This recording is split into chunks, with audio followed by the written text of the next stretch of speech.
And now at this point, I would like to turn it over to Ashley Fitzpatrick of Rice University.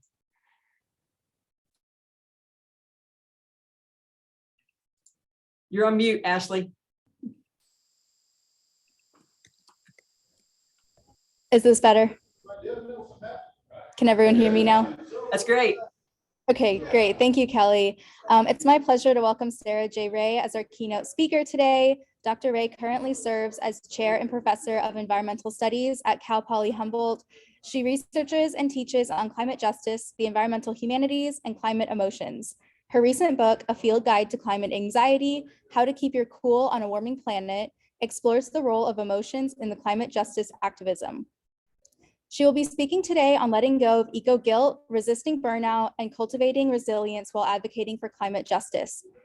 Dr. Ray will draw on a decade of experience in environmental studies and bring insights from psychology, sociology, social movements, mindfulness, and the environmental humanities to offer strategies of interior resilience to engage with climate advocacy for the long haul.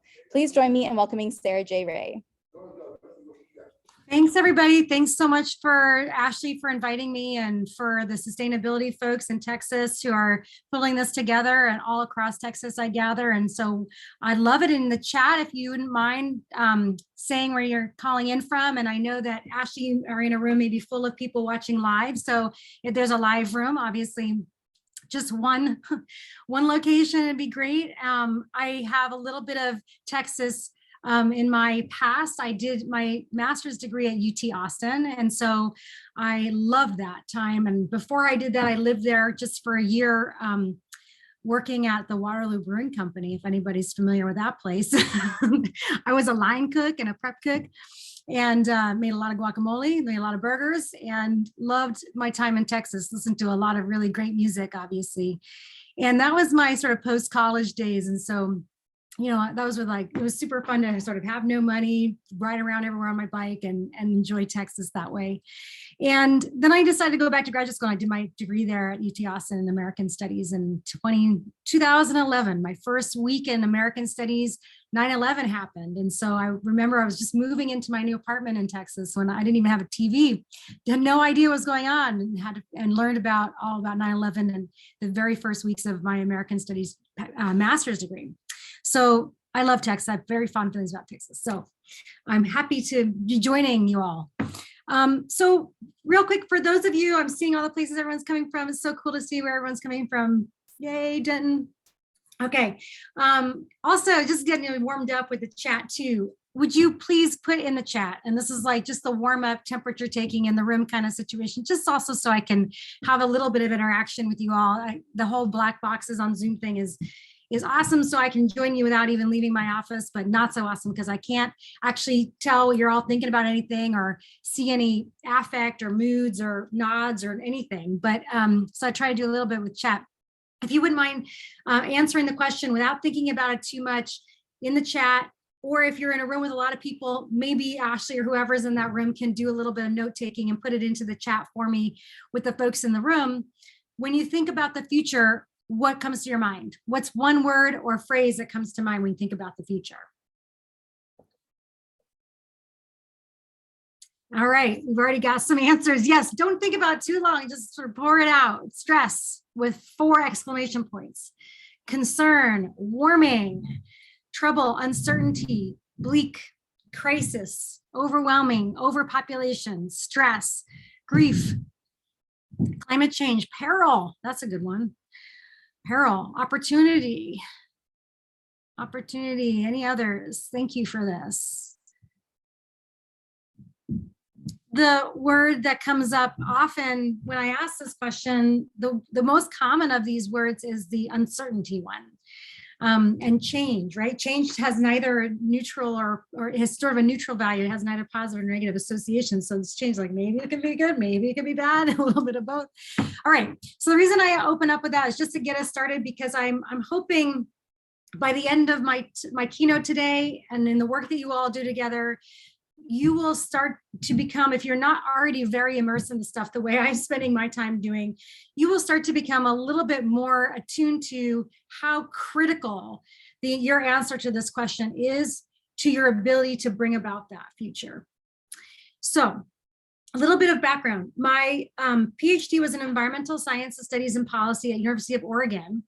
And when I was doing that degree, all I really cared about, what I really wanted to do was to think about the environment as a lens through which to understand social justice questions. And I had my background in the humanities. I had a bachelor's degree in religious studies, like I said, a master's degree in American studies, and I wasn't a scientist. And back when I was looking for a PhD, there wasn't any place you could study the environment that wasn't science. It was a really weird thing. I mean, you could sort of do geography. Geography was a discipline you could study the environment. There wasn't the sustainability range that there is now, which has this kind of implicit interdisciplinarity to it. And there were a couple of like sociology programs. Colorado had a sociology program, but sociology was too sciencey for me. I wanted really humanities. I really wanted to understand social justice with the environment as an extra tool in the toolkit, because social justice and the environment wasn't being talked about very much. Now everybody's talking about it. The words climate and justice go together all the time, even in the White House. So, we've come a long way. But back when I was studying this stuff, I was really trying to do something that people weren't doing yet, and to bring humanities and justice to an environmental program. I really couldn't find a program that would let me do that work. So really, my main interest around the environment was to think about social justice questions. And that was actually the topic of my first book, called The Ecological Other, in which I talked about how it is that the environmental movement can actually have very, very socially oppressive tendencies. And we're seeing this coming up even currently. The far, far right in the sort of white supremacist camps are actually taking on climate as a particular excuse or reason to bolster anti-immigration and also racist nativist sentiment. And we see this also in things like the 2019 El Paso and Christchurch shootings, where the climate was actually named as the reason for that violence. So that was my first book and my first area of interest. And this really drew on things like history, environmental discourse, literature, some sociology, but it was really in the humanities category. So when I went to be a professor, the main thing that I thought at my job was, and everybody who graduated with an environmental education thought that this is how they were to educate, was to get people to care more, right? To get your students to care more. The environmental field was still, and still is really arguably, a field that sort of sees its whole definition, its whole, reason, purpose of existence as to getting people to care more about the environment. And my particular orientation around that was to make sure that they had that social justice orientation. So, they're merrily going along my career thinking that was what I would do for the rest of my life, bolster and embolden all of these climate justice warriors out in the world. It never dawned on me that this would ever be a problem. At one point, I actually did a visualization exercise with my students that was similar to what I just did with you, where I asked them to visualize their future and to really take them there. I asked them if they wanted to close their eyes. It was sort of the most sort of contemplative thing I'd ever done, but it had happened to me at a workshop. And so I wanted to practice. It was like an experiment with my students, how are they going to respond to this? And I wanted them to imagine themselves in the future, this future, which was counterintuitive for them, which was everything that they had desired coming to pass. So all of the sort of structures and economies and family relations and environments and beauty and all the things that they love in the world, that they want more of, imagine the future being all about that, this sort of utopic situation. And I asked them to imagine a child coming up to them and thanking them for their part in that, building that future. And this is a kind of standard contemplative practice around futurism. A lot of speculative fiction asks us to do this. This is not a unusual thing to do. But what I found so shocking about the exercise is that it completely tanked, like it did not work with my students. And I wondered what was wrong with them. I thought I'm not angry at them. I kind of thought they were being lazy or something, like mentally lazy or intellectually lazy, or just maybe not showing up for their own lives. I couldn't imagine what it could possibly be like to not desire your future, right? But then it dawned on me, these kids don't desire their future. My students don't desire their future. And so they cannot imagine. What they were telling me is we couldn't even come up with a visualization of what this future is that we're getting thanked for. Like we can't even get that far. And I'm laughing, but actually I was very heartbroken when I started to figure this out. It's no surprise to you all now. We've seen that, this massive uprising of the climate youth movement. We've seen people like Greta Thunberg crying about her future. I mean, this is something that is sort of part of our zeitgeist of our moment. But, 6 or 7 years ago, this was like electrical dawning on me, like something needs to happen. We've been going around thinking that our job as environmental educators is to get students to care more. But now they are so concerned, they care so much that they can't even imagine a future. It's so scary to them that they don't even want it. And this is why you start having whole movements around things like reproductive refusal and conceivable future, of this thinking of like, this future is so scary, I can't even imagine bringing other life into it, right? So there's a sort of brings on this sort of knock-on effect of other existential decisions and questions, besides just not being able to imagine the future. This is like at the root of it. And so instead of thinking, okay, my job is to get them to care, turns out they already care. All this fire hose of doom and gloom and awful things that I've been teaching them is actually backfiring, is what I started to realize. It's backfiring and making my students check out. They would go through this sort of apathy stage where they'd be like, it's so awful, I can't even face it. I don't feel like I have any power to affect the conditions of my future, so I'm checking out. And I remember having a student walk in, first day of class, intro to environmental studies, and then saying something like, oh, it's about the environment, this is going to be depressing, and walking back right out the other way. And I thought, oh no, okay, we're not going to get people to care if it's depressing, right? So what needs to change about the environmental movement? How can we be more carrot, less stick? Is depressing a particular mode that we want to be doing? What is going on with this stuff around guilt?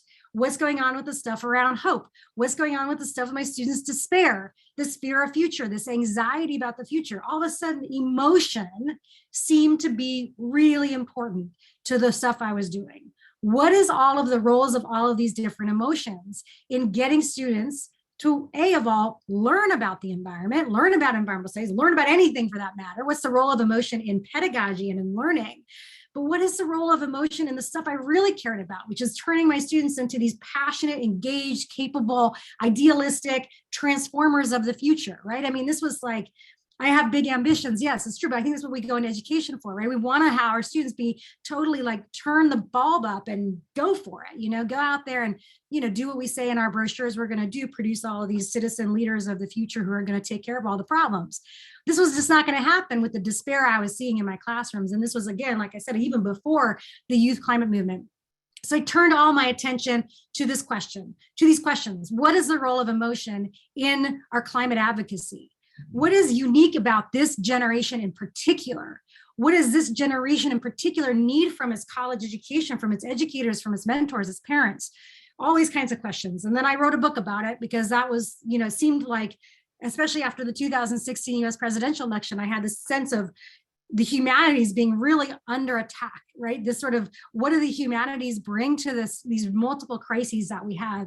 And I had this sense of, okay, the environmental humanities can actually offer some insights here. And so that's what I was trying to do with the book, and also sort of serve this generation, many of you who are in this room here now. So that's just a little bit of background to get you to where I was with the motivation for why I wrote this book I did, why I turned my interest, my research direction to this work, and what the purpose of doing all this is for me. I'll share my screen right now and think about some slides that may or may not be illustrative. We'll see. And like I said, I'm trying to get to a place where we answer that question in the chat a little bit differently. All right, so climate anxiety is a new concept, a new word, and eco-anxiety itself has been defined by the APA, American Psychological Association, as a chronic fear of environmental doom. And eco-grief is another term that's come up. Both of these words, you see like an environmental word tacked on to an emotion word that we probably are familiar with. And this indicates how emaciated the English language actually is in capturing emotions that have to do with humans' relationship with the natural world. Just a point of contrast, other languages have words like that capture emotions about the human relationship to the natural world. It's interesting that in English that we don't. What does that indicate? This is a new phenomenon. In 2019, I think the Oxford English Dictionary added eco-anxiety to it. The phenomenon, just by virtue of what I can tell from before I wrote the book to after I wrote this book, climate anxiety, the interest in climate anxiety, the resources being harnessed around dealing with climate anxiety is huge. It's exploding. And in Texas, I'm sure that this is really pervasive because of what's going on in Texas in terms of the environment. But in California with wildfires, it is really also quite big. There are certainly places where people are really experiencing climate change, and their climate anxiety is certainly worse. And we can talk about the relationship between how it is people even perceive climate anxiety and climate change, and whether they know it's climate change when they're perceiving it. That's a whole different question. But some sort of little short jaunt through the sort of evolution of this concept.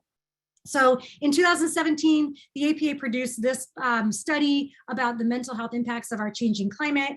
And the discourse around climate anxiety and the emotions surrounding climate advocacy were mostly being discussed among the world of mental health. And so we can still talk about it in terms of mental health.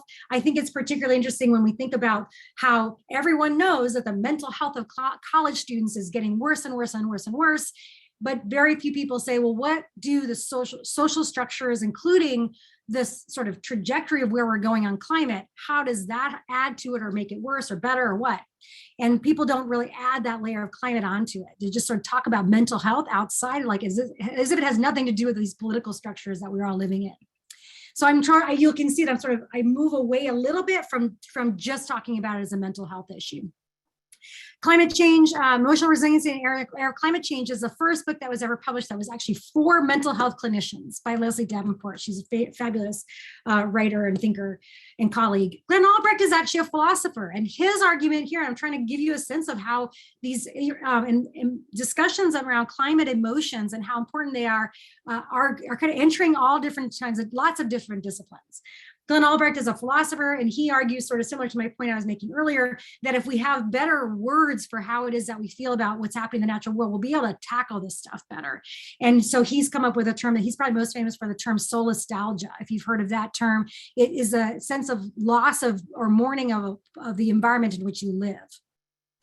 David Buckell is the first so-called climate suicide. He was a climate activist and a lawyer in New York City who doused himself in gasoline and immolated himself. And in his suicide note, he said, I'm doing this because it's symbolic of what humanity is doing to itself with fossil fuels.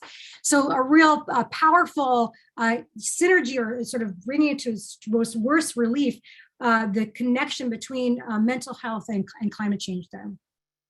By contrast, the sort of people on the front lines as are Pacific Islanders or who are active, getting activists, being very involved in a transnational level for climate justice around a critique of the discourse, right? The way that the climate narrative is framed as inevitable, the inevitability aspect of the way climate change is framed has this effect of making us give up, right? Saying we can't do anything about it, it's inevitable, right? So this sort of futility or powerlessness is one of the emotions I really wanted to tackle in my students, right? Like this sort of, they can't do anything. Where is that sense of powerlessness coming from? And we look to folks like this particular movement are saying, no, this powerlessness is about a narrative. It's about a narrative of inevitability. And in fact, we are fighting. Right. So there's a reason to stay involved in the fight when you know it's not over yet. Right. So this sort of what do people on the front lines have to teach the rest of us about the power and importance of the narratives and what they do to our emotional ecosystems and how we thereby engage in the climate movement. Chris Jordan and his work with the albatross in Midway is also, he's pretty famous for having gone through a very severe depression after the documentary he made about the plastics in the albatross and how they were killing this whole species off. And if you look up any of his work, it's extremely depressing. I mean, it is evocative and poignant and compelling. And again, he was sort of part of this big wave of environmental thinkers, including along with the Al Gore, that makes a student walk into a room and say, this is going to be depressing, right? That the doom and gloom narrative structure of climate change actually is 85% of the way that most media report and discuss climate change. And we wouldn't even think twice about that. When you think of the word climate change, all of the words that come to your mind, maybe 99%, are negative words, scary words. So this is partly because climate change is scary, but it's also because the media frames it as such. Okay, and I really want to just parse that out. Josh Fox's fabulous movie, this charts the sort of inward journey of his own existential relationship with climate change. I think this is one of the first times we see in a mass way that climate anxiety and emotions about climate change are being discussed in terms of how do they set us up to either mitigate climate change or fail to mitigate climate change. And of course, we see this manifest in the sort of most popular culture way. Climate anxiety is what Laura Dern's character's 8-year-old daughter is diagnosed with in the actual hospital when she starts having fainting spells while learning about sustainability in 3rd grade or whatever it was. This is maybe a story you're familiar with. And then I just want to end on this last one and move to the next slide, scale in a little bit more. Last year, a very important piece of research was produced in the Lancet journal about a study that was done by all of these colleagues of mine at University of Bath. About 10,000 young people ages 16 to 25 in 8 different countries in the spring of 2021 surveyed about their feelings about the climate. And what that survey found is pretty shocking, and now it is cited as sort of the number one thing you see whenever you read anything about climate anxiety in popular literature right now. It cites this study because what this study did was focus really in generationally about what young people think about climate change, not just what do Americans think or what do people with money think about it versus people without, right? So focus on generation and age as a sort of demographic quality we really should be spending time thinking about. So what that study found was that not only are young people the most likely across the world, the most likely to experience the worst effects of climate change, they're also the most likely, it makes sense, to worry about it the most. Nearly 60% of the 10,000 surveyed said that they felt very worried or extremely worried about climate change. More than 45% of those questions said the feelings about the climate affected their daily lives. 3/4 of them said that they thought the future was frightening. And over half say they think humanity is doomed. And again, if we think about those Pacific Islanders not drowning but fighting, if 56% of the next generation of people who are going to, be in positions of leadership and make decisions feel that humanity is doomed, does not bode well. You can see where this is all going, right? And psychologists are the place to find out what does it do to our behavior when we feel that when we live in a story like that, when we feel this way. So that was all last year that came out. About 5 or 6 years ago, I started to take notes about my students, right? Like a psychologist would, like, how are you presenting in the office, right? Like, what are my students feeling? And my book is an attempt to try to take each one of these. I'm about to give a big bullet point of how my students feel. And my book is like by chapter, kind of tackling these different ways that they think. Because quite a lot of the work that can be done to address climate anxiety is in fact actually how we frame the problem. If we know that these different emotions matter and that the way that we frame the problem creates different types of emotional situations, a lot of the work we can do is actually in the head, actually in the mind. So for example, there is no good that young people can do for the planet, only impact. There are reasons why young people, and we all, feel this way, we think this way. There are historical forces that have worked against us to make us feel this way, that there's nothing positive we can do. And a related one is that all of humanity sucks, right? Like there's nothing positive humans can do for the environment. We're only doing these bad things. And I was just even watching last night a nature show, the Animal on Netflix right now. My kids love the nature shows, but even Animal will always say humans did this, humans are doing this, humans have, destroyed this habitat or whatever. And it's really awful. I'm not trying to, I watch this stuff and it's hard for me to watch it too. I haven't become inured to eco grief, but I have this immediate thought of if we could stop talking about all humans doing this, it wouldn't feel like all of humanity has to, be gotten rid of, which is where the logical conclusion that many people go. And then you start to get into this, well, let's save some humans, but not others. And maybe some populations deserve to have some of these resources and some populations don't. So you start to see with this all of humanity sucks thing, you can start to see how this creates some problems, right?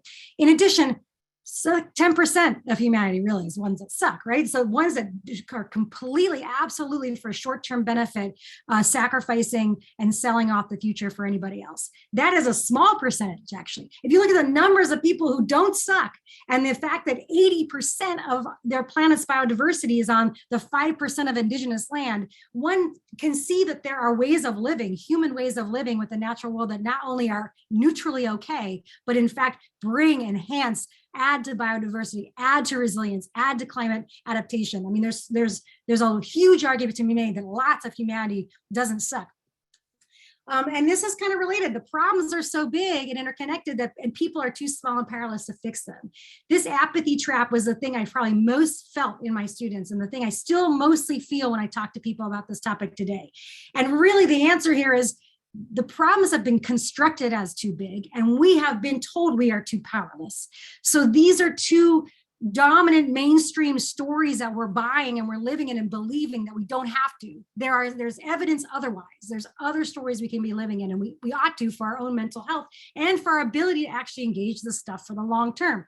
The problems are in fact all around us. They're in our communities, they're in our backyard, they're even inside of my own soul. We can start at the scale of closest in and work our way out as we develop what I call in the book, the spheres of our influence, okay? So the climate change being constructed as a huge problem that the only thing that can be done about it is what happens in Glasgow, and or conference of, the COP conferences that happen every year. If that is the only place where meaningful action can happen, then everybody gives up, right? And if we are all meaningless, right? Like the straw that we decide not to use today really doesn't matter. It's just a drop in the bucket. These corporations are doing so much worse than we're doing. I don't matter, right? It's like it swung the opposite direction, the sort of lifestyle stuff of the ecological footprint that, by the way, BP, of course, created to make us feel individually like we're at fault and deflect attention away from corporations, right? We've kind of swung, the activists have kind of swung the other direction and now feel like it's corporations are always doing everything and we as individuals have no power. And so there's somewhere in between we need to land, right? And there are solutions to this that I talk about at length in my book. We're all past the point of no return. This kind of doomism. I've had how many young people have come to me and told me, I just tell people all the time that there's no point in doing anything. It's all done and sealed. This doomism orientation is a self-fulfilling prophecy. And so no matter how true the science is about forecasts, those are simply forecasts and none of that is actually inevitable. All of those things can be changed. Just like the divine right of kings, slavery, feudalism, stuff that Ursula Le Guin famously wrote have been changed because they were created by humans, so too can climate change's effects be reversed. This is a point about the imagination. Kari Norgaard is an environmental sociologist, and she says it's easier for most Americans to imagine apocalypse than a post-fossil fuel society. And this goes to this exercise I did with my students, that they couldn't even imagine what a post-fossil fuel society might look like. How are we possibly ever going to desire our future if we can't even imagine what a desirable future would look like? And we are more likely to, because of our negative, I learned later, this is because of the negativity bias in our brains, imagine that the worst fate is possible. We're more likely to imagine apocalypse, total obliteration of human life on the planet and all life on the planet, than some form of solutions to this problem. That lack of imagination, again, becomes a self-fulfilling prophecy. They also feel like their life course is unclear and it won't be like previous generations. And in many ways, this is absolutely true because we see that Generation Z is going to be the least well-off economically than any other generation before them. They're going to have more student debt than any other generation before them. They're also the largest generation that America has ever seen, in the US anyway. They're the most ethnically diverse generation that the US has ever seen. There are some qualities about this generation that do suggest that things will not be the same. And this was even before COVID, right? So COVID brought around all of these challenges to dominant paradigms that Generation Z is coming of age in this moment, right? I thought they were coming of age in the moment of climate change, and then COVID happened, and it's like COVID and like George Floyd and the resurgence of the movement for Black Lives and Ukraine and all of these things. This is an opportunity, as one person said in the chat. It's tragic. It's awful. It's also the only thing that we've seen happen where people have actually challenged whether or not capitalism is the way that capitalism is currently constructed anyway is a way that serves everybody. Many young people believe that it's cruel to bring children into this world. There are many scholars who write about this. Heather Hauser is UT Austin, so I threw her in there. She's written a beautiful piece on this in Yes Magazine. I recommend it. Many students even, and this is where I like to have the caveat of, mental health issues just need mental health solutions. They cannot just be thought their way through many times. Sometimes some of the suggestions that I have to think our way out of the problem work, but seek professional help, because that is the first intervention. I am genuinely concerned about the nihilistic tendencies of my students who can't even barely come to class because they are so depressed about the state of the world and their lack of future. The definition of depression, one definition of depression, is the inability to feel like you have control over the conditions of your lives. And so you can see how climate change and the way climate change is framed just pours fuel on the fire of mental health problems in young people. And we wonder why we have such high suicide rates, such high suicidal ideation. There's a real a crisis here that I think the climate movement needs to take ownership of. And of course, the study that came out of the Lancet that was so interesting really portrayed the anger of this generation as an emotion. As an emotion, anger is a very interesting one. And if we want to talk about it a little bit later, I'd love to talk more about anger. But moral injury is the legal term that is being used to take that research from 10,000 young people and turn it into political action, and in taking it to human rights courts to claim moral injury and trauma as a way to get action to change in politics. And I think that anger as a politically effective tool is really fascinating. When I was trying to make sense of all of this, somebody suggested to me, why don't you sort of make an arc of like, what are the sort of standard stages, like the stages of grief, right? Like, what are the stages that your students go through when they come into your classroom? And this is kind of my first attempt at doing something like that. I call this the affective arc, or the existential journey of a climate generation's move through their sort of knowledge about this stuff. And of course, this is not linear. Of course, some people skip some of these entirely. I'm not trying to prescribe something, but to the extent that it's useful, similar to the stages of grief, one can see that we don't have to get stuck in guilt or stuck in nihilism. And these are really common responses to the forces that we swim around in, that we're active in. Other people have other models if you prefer them, but I think what's really helpful here is to see that there are these kind of common Bildungsromans, or sort of coming of age stories that many different cultures and different people have tried to theorize in different ways. And why not think about the climate generation coming of age in a similar kind of way? Gloria Anzaldúa is one of my favorite writers and thinkers. She's got a concept called Nepantla, whereby the old identity moves through this transformative space and comes out kind of after breaking apart into different pieces. This is her own artwork to try to describe this, and then gets reconstructed as kind of a new self. There's, of course, very famously Joseph Campbell's The Hero's Journey, where the protagonist kind of starts off on a call to adventure and goes into this unknown and meets some mentor and goes through some sort of rebirth, and et cetera, et cetera. Star Wars is sort of famous for this, which I'm sure, Kelly, will appreciate that. There's, of course, the ladder of white solidarity, which we see here on the left, which is another example of how these things are transformational, right? They're not just static. They're not just, we're going to sit in despair all forever. If we think of these as opportunities for transformation, it changes maybe the way we approach this work. And Leslie Davenport's Climate, Privilege, and Grief Wheel is super. She's sort of drawing on the grief stages of grief of Kubler-Ross, but also thinking about Joanna Macy's great work in the work that reconnects is Joanna Macy's work. But there's a sort of bargaining and anger and denial that comes through this, right? So what happens when we start to see our relationship to climate change in these terms? Does it open up anything for us? Does it change anything for us? Does it make anything accessible to us? Does it help us understand our own journey through this work? Which is my way of saying that is actually a more empowering way to think about it than the way it's dominantly discussed. Most places talk about climate change's effects on mental health, but we don't talk about the vice versa very much. So this is just a list. I won't read them to you. You can read them if you're yourself if you'd like to, but a list of the things that research has shown that climate change is affecting people's mental health. These are some of the ways, and the research is coming out all the time. I can't believe how much research is coming out on this question. Heat makes people have more conflict, right? For example, right? Or increased climate change effects make air pollution and asthma worse, right? That kind of thing. But what people are not talking about is how important and essential mental and physical, but mental health is to our ability to mitigate climate change or stave off it to climate change or address climate change or even just adapt to it if that's all if that's our goal. But my point is whatever response we're going to have to climate change requires some mental health. This is just an example of this. Neuroscience shows this to be true. We don't have to just say this sort of intuitively.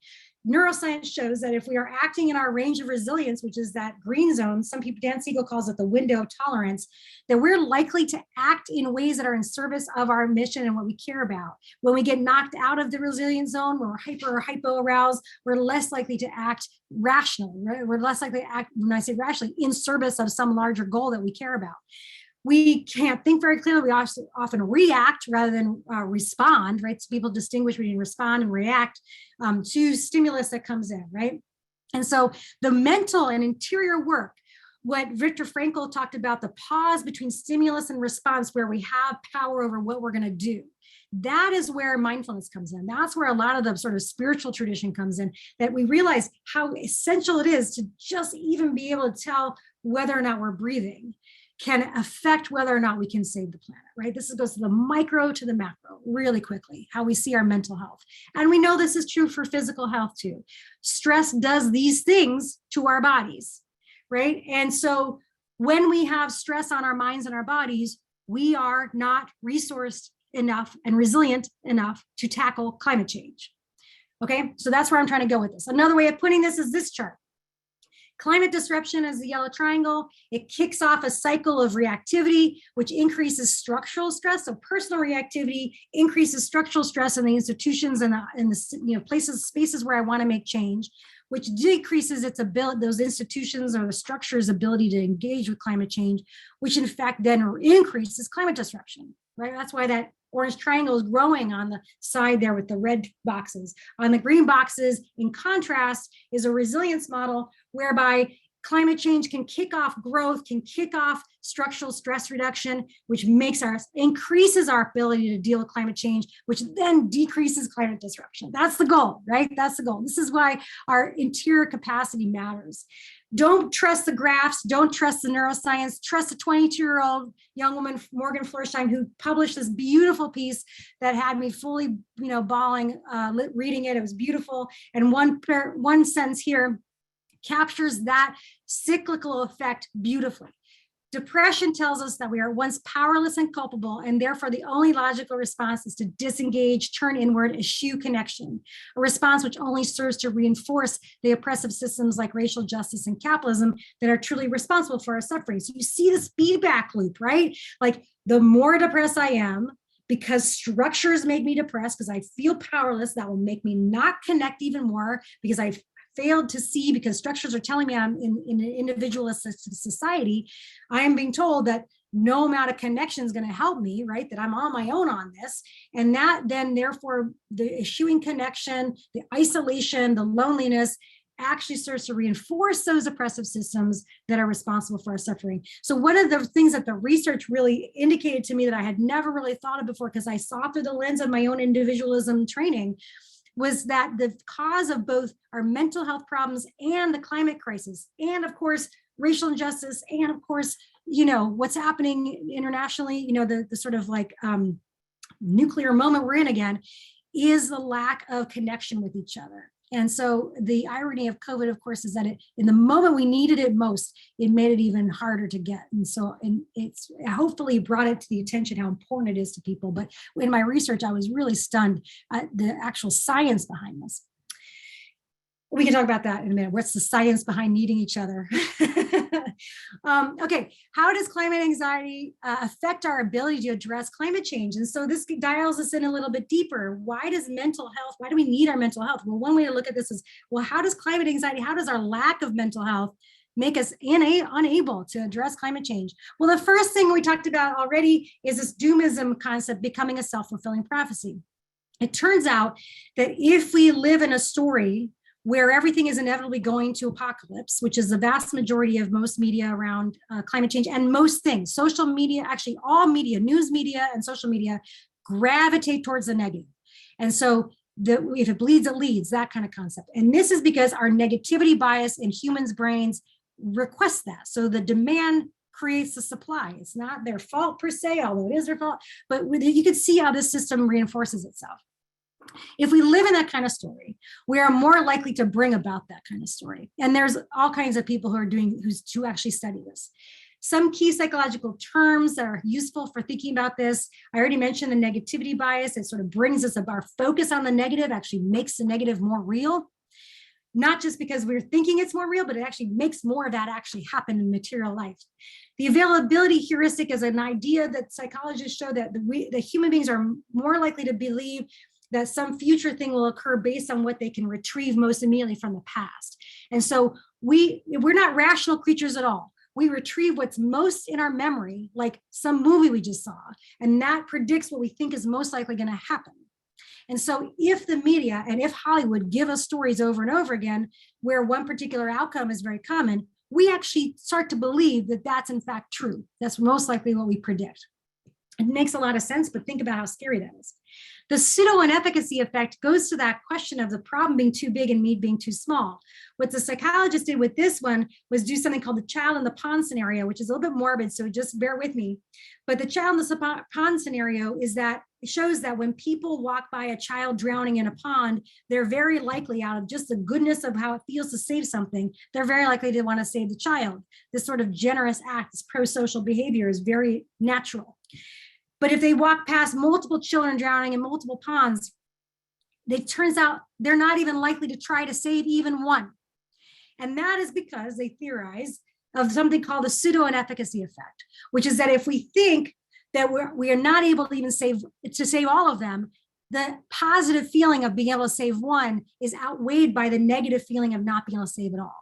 So the translation of all of this to climate change is, if the problem feels really big, if someone tells us hundreds of millions of people are starving, or 2.5 million people are refugees right now, those numbers actually turn us off. They make us not be able to do something. So the bigness of the problem, which should inspire more urgent, immediate attention, the bigger it is, the more we need to do something about it, right?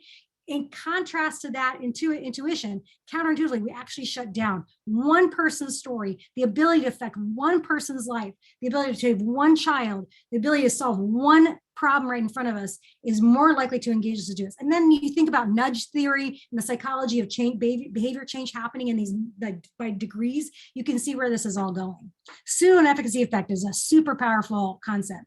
Another thing that happens with big emotions, especially when they're held by dominant groups, is that they often can translate into fear of others, right? So I mentioned earlier about the way climate change is kind of getting taken up by the far right, but concepts like ecofascism and environmental anxiety have been in the environmental movement and environmental ideas since the early 19th century in the US. In fact, Nazi Germany drew on what was happening in the science of ecology that was coming out of the US to come up with ideas around eugenics based on the argument of blood and soil, or Lebensraum, elbow room, this idea of the frontier closing. We can talk about this a little bit more, but this sort of wrapping together of environmental arguments with really oppressive arguments is really common. And one of the things I worry about with climate anxiety is that it can get taken up by eco-fascists and to do more harm to the planet and to ourselves and to each other. And so this is why a year after I wrote my book, I did feel the need to kind of pull up an alarm about that in a Scientific American piece I wrote. So what are the emotional tools that we need to challenge these, to face these things? And I sort of bring this up because it's not been the prominent question. The prominent question has been, what are the scientific and technological tools that we need? So Gus Speth helps bring our attention to the emotional tools. He writes, I used to think that top global environmental problems were biodiversity loss, ecosystem collapse, and climate change. I thought that with 30 years of good science, we could address these problems, but I was wrong. The top environmental problems are selfishness, greed, and apathy. And to deal with these, we need a spiritual and cultural transformation. And we scientists don't know how to do that. The emotional tools dictate everything else, right? Whether we're going to save the child in the pond, whether we're going to even wake up in the morning, whether or not we think the problem is something we can solve, whether we think we have power to do something, whether we actually believe in a story of progress and opportunity that something good is going to come to pass. These things shape what we do All of the other solutions are minor compared to the sort of emotional bedrock on which all of that is built. And so that is the insights I came up with to write my book. These are the tools that I write about in my book that all kind of try to tackle that bullet point list of things that my students felt. I knew I wasn't a therapist. I knew I had not been trained in psychology. I had the environmental humanities. That's what I had. And I was a mom and a teacher for a long time. And so I tried to bring the tools that I could to the table in this book. And this is the stuff that I wanted to bring attention to. I want to just really focus quickly on 6 and 7 here. Be less right and more in relation. It is really common in the politics of outrage moment in our culture to be righteous about things. Righteous anger, moral righteousness gets a lot of spread on social media. That's the algorithms that make things move around and amplify. But in fact, that righteousness, the righteousness that we may feel about climate justice or anything for that matter, actually is more divisive and gets fewer people on board with these ideas than we might think. In fact, the thing that makes people change their mind about climate change or anything for that matter, you ask a psychologist about this, the thing that makes them change their mind is a trusted person believing something and convincing them of that. So the trusted interlocutor, the fact that I trust the person on my weather channel, or I trust my neighbor. If my neighbor holds a political sign, I'm more likely to believe it. Or if my neighbor gets solar panels, right? There's all kinds of pro-environmental behavior come down to this one punchline, which is that you have to trust someone to do that. So relationship matters for affecting change way more than righteousness. That's just a revelation to me. The number 7 here about ditching guilt, moving beyond hope, and laughing more. There's this assumption that if you care a lot about something that you have to be permanently in a state of outrage. But in fact, I'm looking here to the work of Adrienne Maree Brown and many others who talk about pleasure activism and this sort of basic science of our brains, that we as humans, we are animals and we like to keep going back to things that give us dopamine hits. The sadness and grief that we feel about climate change often drives us into those dopamine hits that are actually cause more damage, right? Like swiping and more social media and whatever. But in fact, diving into those feelings, instead of those harmful behaviors, what we can do is dive into those feelings, see that on the other side of them, the thing that we're afraid of, fear is a secondary emotion pointing to the thing that we love that we're afraid is under threat. So what can we do, as Adrienne Maree Brown says, to feed what we want to grow? What can we do to make sure that the world we love and the things that we value, including things like pleasure, desire, positive emotions, carrots, are part of our daily lives? This is why laughing more matters. There's a lot of psychology on the value of laughter and levity to activism, to activist effectiveness. So what I did to sort of like turn these chapters into something that might be more like a checklist or something a little bit more useful for me when I was in the middle of COVID, and I myself kind of had to distill this as like strategic questions to help me orient myself to the day, was to write some questions out and that I'm sharing with you now to sort of summarize where the punchline of all the book goes. Are you personally resourced? If you are resourced and your cup is full, you are able to weigh the pros and cons and act rationally in service of your own mission and values. When we are not in our window of tolerance, we tend to do a lot of action and not necessarily to any positive effect. These are some key, I'm going to put some of these key concepts into italics underneath that you can look it up. This is the sort of research behind these ideas. Do you feel you have control over conditions of your lives? This goes back to the point I made earlier about the definition of depression. There is some aspect of your life that you do have control over. When we get overwhelmed by the news, we have to focus on what else is true. Where do I have control?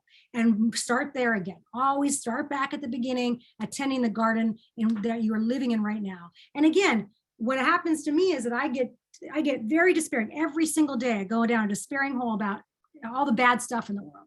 And I have to pull myself away, because that shapes my ability to function, and it shapes my ability to show up for the stuff I do care about. So I have to focus on what I do care about and find pleasure in it. That's what I do every single day, this sort of discipline of retraining my attention every single time. Are you living in a story of resilience and progress, or are you living in a story of decline, unraveling, and apocalypse? And again, this goes to Joanna Macy's work on stories of now and the work that we connect, but the story of the great unraveling will bring about the great unraveling. She asked us to live instead in something called, that she calls the story of the great turning, where we see the blessed unrest, as Paul Hawken calls it, the emergence, this thousands and thousands and hundreds of organizations and hundreds of thousands of people, millions that we saw in the youth climate movement who care about this stuff. If we see those people, our mental health is much better. If that's the world we live in, our mental health will be much better. Our energy will be much better. Are you aware that you're not acting alone and that you're surrounded by community? That's the critique of individualism that we really essentially need, not just as a solve to ourselves, but this is actually the key to solving the climate crisis and other crises that we face. Are you visioning what you want? What kinds of collective structures of mutual support do you desire more than what exists? So this is when, I have my students start brainstorming. Once they can't visualize the future, we start working on taking it step by step. What is the system out there that's going to exist? This is when they start participating in things like mutual aid and that sort of thing. What do you desire about the future? And this slide here kind of, to sort of conclude here, what would it take to imagine thriving in a climate change world? What would it take to desire rather than fear the future? And we might think that having to battle climate change is this awful, awful thing and depresses us and makes us shut down, which is actually what's happening. But it is also, in fact, we can choose to see it. We may not like what this fate that we're dealt. There may be great injustice as to this world that we live in, but we can choose actually to see this as an opportunity to find a sense of purpose, to dive deeper into community, to put our priorities where, first, to not walk around as capitalism would have us, doing harm to each other, ourselves, and the natural world in everything we do, and to actually find something like eudaimonia, or happiness and purpose, which you can see on the faces of these students who are in the middle of an activist event, right? So how can we create something that's desirable in the middle of all of this mess and focus on that? Along those lines, I'll leave with Robin Wall Kimmerer, who's an indigenous writer and botanist whose book, Braiding Sweetgrass, is a fantastic book, sort of inspiration to everybody that I know. She writes in the book, even a wounded world is feeding us. Even a wounded world holds us, giving us moments of wonder and joy. I choose joy over despair, not because I have my head in the sand, but because joy is what the earth gives me daily, and I must return the gift. So to me, this is an argument against either or on structure versus individual change, right? It's not about, am I going to affect the structure at the structural level, those corporations doing awful things, or is me not using that straw even going to make a difference? Forget that. Just don't even participate in that conversation. Walk around the world choosing joy and giving joy back to the earth as a gift. That will change the whole conversation. Bayo Kamal Afe, another activist scholar who I love, writes, these times are urgent. Let us slow down. Again, another counterintuitive way of rethinking the dominant discourse that we mostly consume every day. So I'm going to end there and stop my share. And hopefully there was enough time for conversation. If you want to put into the chat, what do you desire about the future? I welcome you to do that. Thank you very much.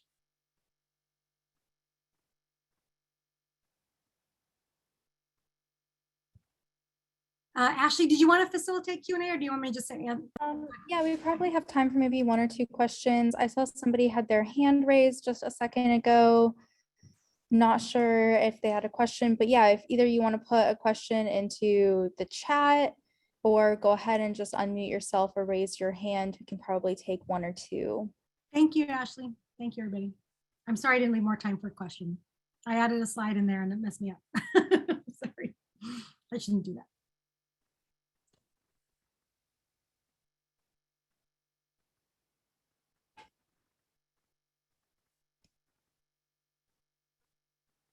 We have a comment that says this was the most positive climate change address that they've ever heard, which is very true. This is great. Thank you so much. I sure hope so. I don't want people walking into my classroom and then walking out. Hey, how you doing? Hi, Aaron. Hey, I heard you speak about something earlier about the apathy that a lot of young people face, and coming from an underserved community myself from Gary, Indiana, I think another thing we can speak to in results of climate change and food insecurity and things of that nature. I commonly find myself coming back to Maslow's hierarchy of needs, and a lot of these children don't have their basic needs met, their physiological and safety needs and whatnot. So how could they worry about something that they feel like they have no impact on, that they can't really change? Yeah. And that was a very good, observation I think you made. I appreciate that insight. Aaron, thank you very much. And one of the things that often has been, so when I first was introduced to the concept of climate change, as a person who cared about environmental justice, I thought to myself, that is such a privileged concern. The people who care about climate change and the environmental movement are the privileged people. And then there are all the rest of the people who are caring about whether they have clean water and air, right? That the sort of environmental justice dimension was more along this hierarchy of needs as you just described, right? What is so interesting to me, that something is changing. The environmental justice movement is changing the climate movement.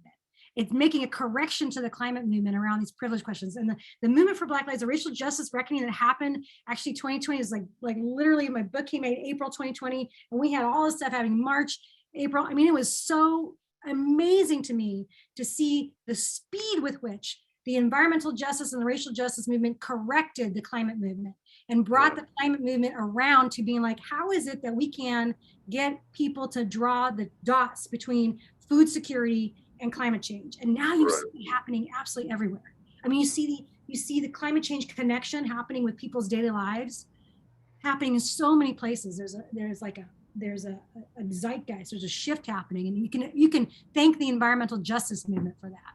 They've been working for 50 years to try to make that happen. Yeah, definitely correct. All great points. I think the next step in this is making sure that everybody recognizes that they have room for all their needs to be met. And that's a quick way that, I think it's really easy to get caught up in, like, well, we have to get our thing first. We have to get our help. We need for this and that. It's like, these are all connected. These issues all exist